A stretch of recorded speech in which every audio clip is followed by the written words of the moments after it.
Medvěda v Japonsku už nenajdete jen v lese, ale i za rohem u popelnic. Co se stalo, že z horské šelmy máme nechtěného souseda?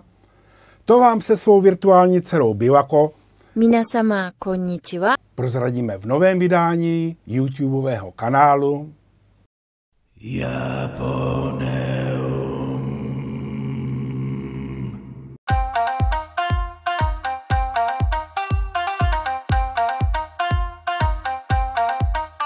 Dnes se na medvědy podíváme jinak. Ne jako na hororovou rekvizitu, ale jako na zvíře sužované hladem, změnami krajiny, naším chováním, chybami i politickými gesty. A to všechno si povíme během naší cesty mezi vodopády na Nadaru na poloostrově Izu. V krajině, kde se sice zatím medvědu bát nemusíte, ale kde je i tak dobré popřemýšlet o tom, co a proč se děje tam, kde až tak bezpečno není. A v závěru videa vám nabídneme jednoduchý 2R checklist. V posledních měsících se střety lidí s medvědy v Japonsku přestali brát jako výjimečná událost. Společnost si na ně pomalu zvyká. Od jara do podzimu se postupně zvyšuje frekvence zpráv o útocích těchto šelem napříč venkovskými oblastmi i menšími městy. V prefektuře Iwate byla ve svém domě nalezena mrtvá 81letá žena. Vše nasvědčuje tomu, že se stala obětí útoku medvěda přímo v obytné zóně. V Akitě zase byla v horách objevená mrtvá turistka. Podezření opět padá na medvědí útok. V prefektuře Gunma napadl medvěd dvojici při obyčejné procházce. Jindy bylo během krátké doby hlášeno několik zraněných ve 3 prefekturách najednou.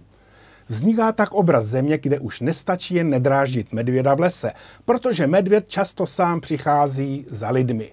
Znepokojivé je, že k těmto setkáním dochází čím dál častěji v těsné blízkosti domů, u škol, na ulicích menších měst.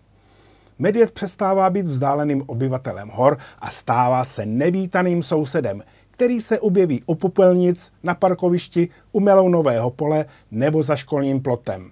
V kombinaci s vysokým počtem útoků a obětí od jara do podzimu vzniká silný pocit, že Japonsko čelí nové vlně rizika, která vrcholí s blížící se zimou, kdy medvědi zoufale dohledávají poslední přirozenou potravu před zimním spánkem.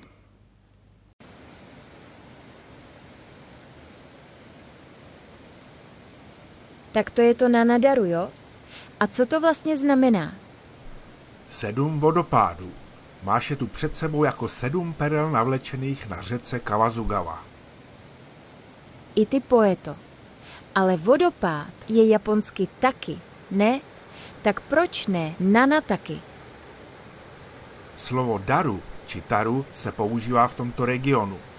Je odvozeno od výrazu pro stékání. Aha, proto Japonci říkají yodare ga tareru pro slintání. Nebo taky tare je název omáčky. Ano, trefila si hlavičkou hřebíček, ale teď už se budeme zase věnovat našim medvídkům. Mně přijde, že ti medvědi jsou teď úplně všude. Jako kdyby ti je Alzomzon doručil až ke dveřím. V poledne obědváš, večer medvěda doma máš. Je o nich slyšet čím dál častěji. Dílem jde o skutečný nárůst útoků a výskytu přímo u lidí.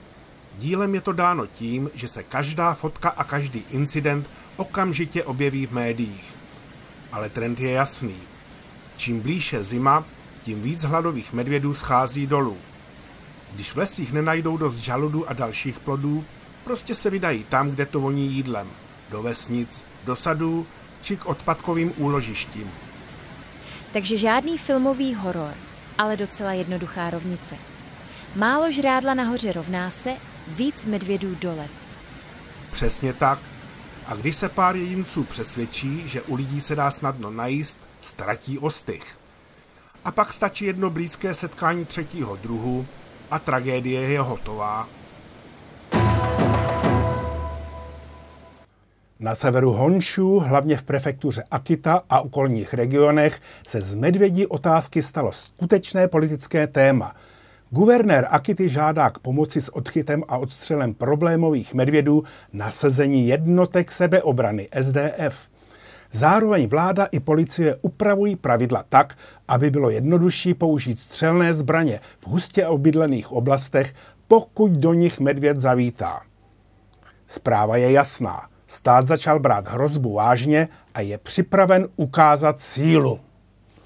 V regionech otřesených sérií útoků taková reakce přináší úlevu. Současně ale vyvolává otázku, kde končí legitimní ochrana lidí a začíná spíš symbolická demonstrace tvrdosti pro zraky voličů.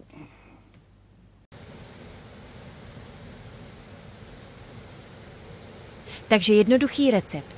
Víc zbraní, víc vojáků znamená míň medvědů. To zní, jako když se složitý problém snažíš vyřešit jedním tahem červené fixky. Politicky je to strašně lákavé. Lidi se bojí, vláda ukáže pušky a uniformy a řekne chráníme vás. Jenže tím řeší hlavně symptomy, ne příčiny. Vlastně ani to ne. Ale není to jen japonský příběh. To narážíš na Slovensko, že? Tam tou fixou čmárají skutečně ve velkém. Ano, Slovensko schválilo plán na odstřel až 350 medvědů po sérii útoků a vyhlášení mimořádného stavu. No a Rumuni také dramaticky navýšili kvóty. V obou případech to budí kritiku, že jde spíš jen o emotivní a populistickou reakci, než o promyšlený management. Japonsko dnes stojí před podobným pokušením. Místo mravenčí práce zkusit vyřešit problém kulkou. Jenže dokud nezmizí to, co medvěda láká k lidem, tak můžeš střílet pořád. Jo, už soudruh Stalin říkal, není medvěd, není problém. Nebo tak nějak.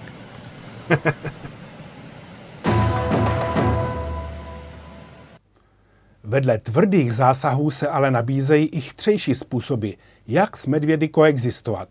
V některých regionech se používají aplikace, které shromažďují hlášení o výskytu medvědů a v reálném čase varují obyvatele i turisty. V prefektuře Gifu zase zkoušejí drony, ze kterých se ozývá štěkot psů, aby medvědy zahnali zpět do lesů, vod a strání bez výstřelu. Obce a školy školí personál, jak reagovat při výskytu medvěda. Hrdinou se stal učitel v Iwate, který dokázal medvěda u školy zastavit klidným a kontrolovaným chováním místo chaosu. No a vedle tragických incidentů se objevují i kuriózní zprávy. Třeba z Hokkaida, kde si medvědi pochutnali na zhruba 100 melounů. K smíchu je to ovšem jen do chvíle, než spočítáte škody.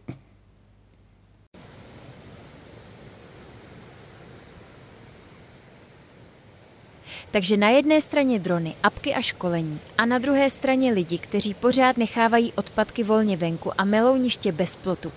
Medvěd se musí cítit jak v all-inclusive resortu. Přesně. Technologie nic nespasí, když člověk medvěda pozve ke švédskému stolu. Uzamčené kontejnery, zabezpečené sklady krmiva, ohradníky kolem sadů. To všechno je levnější a účinnější, než posílat armádu do války s medvědy. Takže první linie obrany je přestat se chovat jako bufet pro šelmy. A až pak řešit drony a uniformy.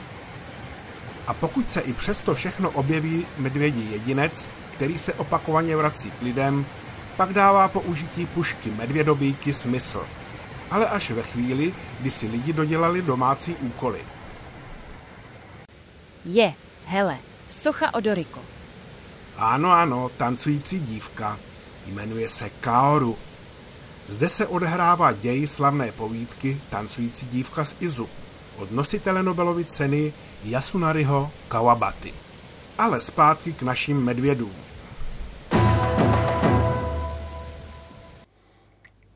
Medvědi neohrožují jen lidské životy, ale i ekonomiku venkova.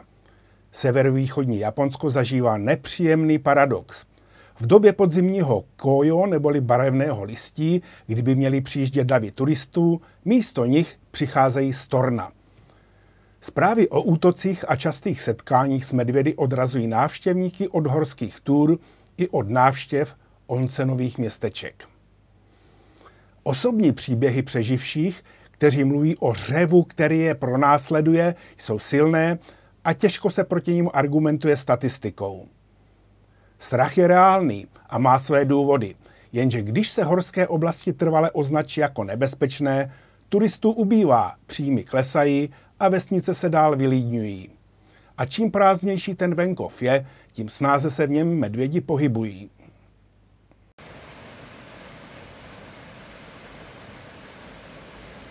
Takže medvěd ti nejdřív sežere turisty, pak ekonomiku a nakonec celou vesnici. To je hodně drahé chlupaté logo regionu. Právě proto nedává plošná genocida medvědů smysl. Rozumnější je kombinace, jasná pravidla pro turisty, zabezpečená infrastruktura, rychlé zásahy u problémových jedinců a hlavně otevřená komunikace napříč národem. Ne strašení, ale ani bagatelizace. Zjednodušeně. Říkat pravdu problém nežehlit, ale taky ho nenafukovat do hororových rozměrů stylu, že vstup do lesa rovná se jistá smrt. Když lidi chápou souvislosti a vidí, že se někdo problémem zodpovědně zabývá, nepotřebují hysterii ani populistická gesta. A to platí v Japonsku, na Slovensku i v Rumunsku stejně. Spolu s reálnými útoky se po sítích šíří falešná videa a fotky medvědů, často generované umělou inteligencí, hlavně na TikToku a na YouTube. Když se tyhle akční fejky promíchají s autentickými záběry, vzniká panika, která má praktické dopady. Japan Post, čili japonská pošta, dočasně pozastavila doručování v části Akity kvůli bezpečnosti doručovatelů a týmy telefonní společnosti NTT East zpřísňují postupy pro práci v terénu. To už nejsou jen kliky a lajky, ale ekonomické ztráty a výluky služeb.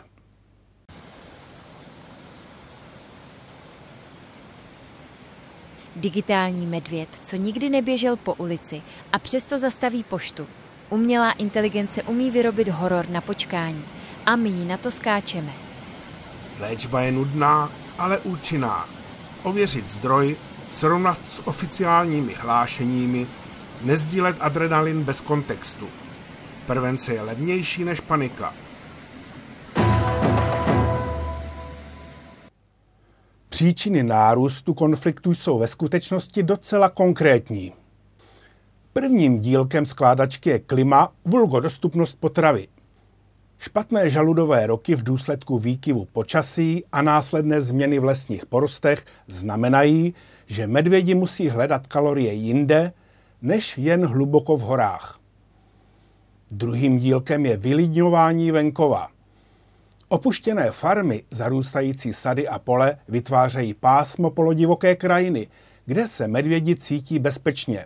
Méně lidí pro ně znamená méně rušení a tedy snadnější příležitost dostat se až k domům, úlům nebo odpadkům. Třetím faktorem je naše pohodlnost. Nezajištěné kontejnery, volně přístupné zbytky jídla, lákavé plodiny bez ochrany. Medvěd je oportunista. Jakmile zjistí, že mu člověk poskytuje snadno dostupnou potravu, ztrácí přirozený respekt. A podobný vzorec vidíme i v Evropě. Na Slovensku i v Rumunsku se politická řešení často soustředí na počet odstřelených medvědů, ale vykašlou se na práci s odpady, krajinou a na prevenci. Konflikt člověk-medvěd je tak spíš zrcadlem toho, jak zacházíme s vlastním prostředím. A teď zpátky sem k Nanadaru. Tady je lidí tolik, že kdyby se sem nějaký medvěd zatoulal a jen uviděl první frontu na selfie s vodopádem v pozadí, otočí se na podpatku a pomaže zpátky. Na Izu jsme navíc hodně na jihu, tedy mimo hlavní medvědí areál. Tady se opravdu víc bojíš, že zakopneš o stativ, než že potkáš šelmu. Ten ruch kolem vodopádu by každého rozumného medvěda spolehlivě odehnal. Takže jsem v bezpečí? I kdyby nějaký výjimečně dostal chuť na nějakého výletníka? Místní medvědi jsou zvyklí na japonskou stravu a ty jsi míšenka. Statisticky máš docela slušnou šanci, že bys jim nechutnala. Hidoj! Ale vážně, největší problém jsou regiony, kde se sejde všechno najednou. Vylidněný venkov, slabá prevence, bohatá úroda a neúrodný žaludový rok. Tehdy se bez chytrého managementu a někdy i bez odstřelu neobejdeme. Ale není fér vytvářet dojem, že po celém Japonsku číhá medvěd za každým rohem či stromem. Pointa je jednoduchá. Respektovat přírodu, nepodceňovat riziko, ale nenechat si ukrást medvědy ani zdravý rozum.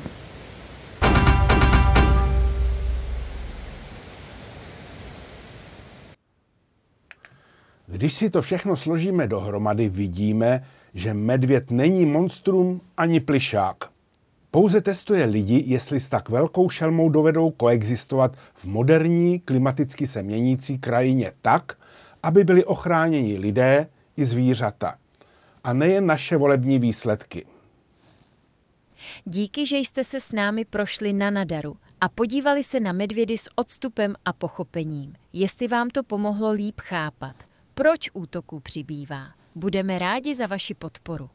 A hlavně, až příště vyrazíte do přírody, vezměte s sebou místo selfie tyče 2R. Rozum a respekt. Ano, na to určitě nezapomeňte. Minasama sayonara. S Biwako se těšíme na setkání u dalšího videa na YouTubeovém kanálu Japoneum. Jako obvykle se za nás oba rozloučí pan Nagaharu Yodogawa. Sayonara, sayonara, sayonara.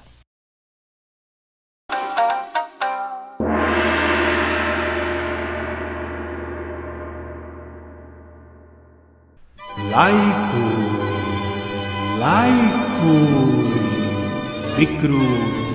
vykrúcaj, len internet nezrúcaj. Dobrá lámka na zimu, nemá každý Wi-Fi.